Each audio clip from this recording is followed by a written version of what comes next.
We are about to embark on a little political history in the Empire State, because from here on out is where the road to the White House becomes so much more fascinating and interesting, thanks to the simple fact we have a lot of unknowns, a lot of people dusting off boxing gloves, and the realization that no matter what really happens tonight, there's a more than even chance the person picked to be president, the right and the left, doesn't make a difference, will be almost universally hated. Gee, don't you feel better now? Let us all feel better after we drink from the trough of political intelligence. Welcome back, Newsmax chief Washington correspondent, hunkering down at our studios in Midtown Manhattan, John Gizzi. Mr. Gizzi, if you will. Oh, that's right. I'm never supposed to call you Mr. Gizzi, but I will do it right now, because here you are. You are the man that we are going to find out some really hard answers from, such as, is it not fair to say Donald Trump, Hillary Clinton, they're going to win tonight, but it's not winning. It's the margin that they win by tonight is really what's going to be important, and that, I think, is what a lot of people need to focus on. Exactly, Ed. I would say winning, I would bet the farm on for both Secretary Clinton and Mr. Trump. But as far as a margin, I wouldn't even bet a few acres on it. Quite frankly, Secretary Clinton is going to win in single digits in all likelihood, and that's going to provide juice for Bernie Sanders to keep going on. It's only natural that the left, the activists within the Democratic Party, and many unions in New York are going to be with the senator from Vermont, whereas more established Democrats will stay with the former senator, Mrs. Clinton. On the Republican side, Donald Trump will win by virtue of being New York's favorite son in the race.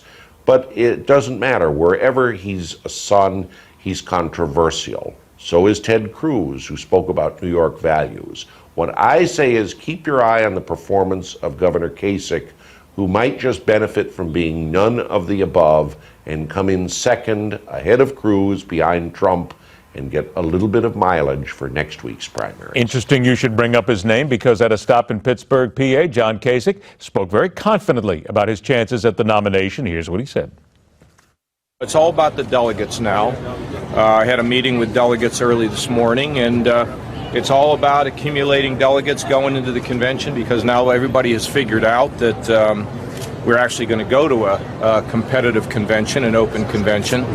Now, some people say, well, shouldn't the guy that has the plurality or whatever be the one who gets picked? Well, look, we have rules.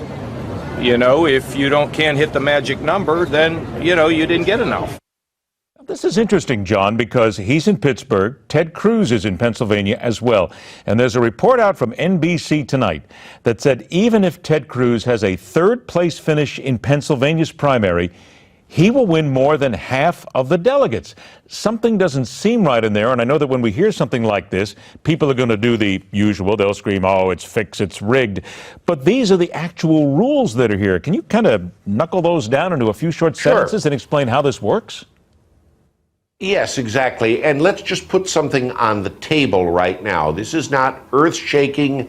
This is not something that's scandalous. This is something that's been the rules in the Pennsylvania party for generations. I was in Pennsylvania 2 weeks ago when I interviewed Senator Cruz and Governor Kasich. I've been covering the state for a long time in its presidential primaries, and it's very easy. Under the rules of the Republican Party, the beauty contest winner, the primary winner, gets exactly that. He or she won the beauty contest. However, individuals running under their own name compete for delegate slots from each of the Keystone States congressional district. The winner statewide will only get 14 at-large delegates. The remainder are divided 3 for each congressional district, but they are elected individually. If Ed Berliner and John Gizzi run for delegate, they appear under those names. The voter should be informed enough to know if Ed Berliner or John Gizzi are committed to a candidate. Ted Cruz has done a very good job. He has a very shrewd and savvy campaign manager, Loman Henry, who's been working on campaigns for years in primaries. A postscript. George Bush won the Pennsylvania primary in 1980, but most of the delegates went to a fellow named Ronald Reagan.